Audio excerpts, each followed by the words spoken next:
Hello student, welcome to the online tutorial session. Today we will start the first chapter, that is history of computer. So the first topic, we have to understand what is computer. The computer nowadays, it's become an integral part of our life and society. Their application ranging from the business transaction to the personal communication. So now in the present days, what we can see in our daily life are uses of computer. So everyone is well aware of the word computer. But the question is naturally arise that what is actually a computer? So if I, in a simple term, if I can say this, then the computer is an electronic machine capable of performing the various arithmetic and logical operation. So the computer is also capable of storing the information which can be used in the later format. So the main component that we are getting from this information, that a computer is a programmable electronic device. We can program it. We have to do the programming also. So programmable electronic device that accept raw data as an input and process it with a set of instruction to produce the result as an output. Okay. So actually the term computer is derived from the Latin word compute, which means to calculate. So you remember the few points, that it is a programmable electronic device. It accepts the raw input and process it, and then it will give you the output as a result. And one more thing, that it can process numerical as well as non-numerical data also. Okay, maybe the calculator, this kind of a device is only capable of doing the numerical processing, but in this type of computer can only capable of doing the non-numerical instructions as well. Okay, so what actually the basic part of the computer, how it's actually working in basic. So the part of the computer is a processor is required for the processing. So it executes the instruction from the software and the hardware. Okay, processor is the one more main component. The second component is the memory. It is the primary memory for the data transfer or between CPU and the storage. And number three, in the motherboard, so it is in a part that concern all other parts of the computer. Okay, components of the computer. If you open the main, and if you are opening on the laptop, then in the under the keyboard, the main circuit is present. Okay, the storage devices are there. It can be permanent storage also there. So hard drive is also present, and the input device that allows the use to communicate with the computer. So giving in the form of input device, that is keyboard, mouse are there. And another one, the main component is the output device.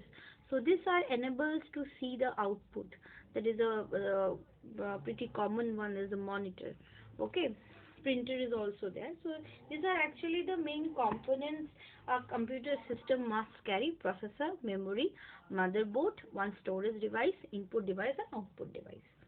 Okay, now we are coming to the topic, that is what why actually we are using this computer. So in day to day life, computer is associated with, so it must consist of some advantages, otherwise why we are using. So what are those advantages using this computer? Today we will learn. So the first point that you can tell, that what is the advantage of using computer is the speed. Okay, so this is the one of the biggest advantage of the computer. At present, the computer is no longer just a calculating device. It is a parts of almost every functions of the human life. So the computer have a incredible speed that helps the human to complete his tasks at a given time. Okay, so it can handle not only million and billion, it can capable of handling trillions of instructions per second, which really incredible. Okay, for a human being it is not possible. So with this incredible speed, it can reduce also the amount of time depending upon performance. So that the trillions of information or instruction they are executing in a minute. So it's the performance, in terms of performance, it is a huge, and it is also a saving a time. Okay, so and the next is it's the point, you can say, reliability.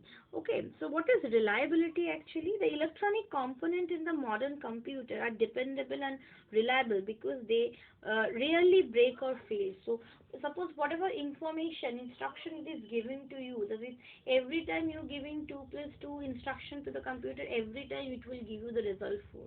So it might not happen that 100 time, after 100 time when you giving the same instruction on the 101 time it will change the input. No, it changes the output. Sorry. So every time if you are giving the same input for the 1000 time only, the 1000 time also the computer will give you the same result. It will never fail, never give you something error result or something. Always give you the correct option. Okay, so another main point is that is a consistency is there. What is the consistency? That given the same input and the processes, a computer will produce the same result consistently. That I am saying that for 2 plus 2 always give you the 4 result. How many time you are giving, it will give you the same time. So a computing phrase known as the garbage in garbage out points out that accuracy of the computer's output depend upon the accuracy of the input. So how accurately you are giving the input, depending upon that you will get the consistent result. Okay, and so next point is the multitasking features. That multitasking is one of the major benefits of the computer. A person can do many different tasks at the same time while working on a computer. So computers allows to play a song as well as use a document, calculating numerical problem. Simultaneously you can perform the several works. Okay, another one is the storage one.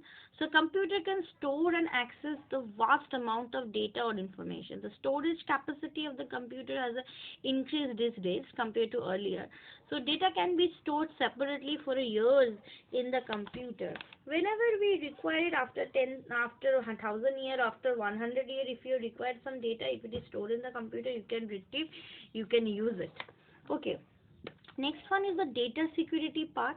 The data security is a process of protecting your digital data, such as your files, the database, okay, your accounts, etc. So the computer allows you to protect your data from the destructive powers and unwanted or unauthorized user. It includes the features such as data encryption is there, token is there, and key management also there. So this is the higher term, which might be not clear you right now what is the dignity security issue, but it's just, you just remember that it will provide us the security so that unauthorized access has been prevented. Okay. And now another one, it is the automation. The computer can also be used in an automatic regular task such as launching a specific application or software, sending emails, scanning of a virus, many of the other maintenance tasks. So that may not need the human intervention over there. And another most advantageous part is the communication. The most computers today can communicate with the other computers, often wirelessly. So computer with the capability can share any of the information in processing cycle, input, process, output, and storage. So with the another computers or the user. So these are actually the main advantages of the computer. I hope the advantages of computer is clear to you. Thank you, student. I'm ending my lecture over here.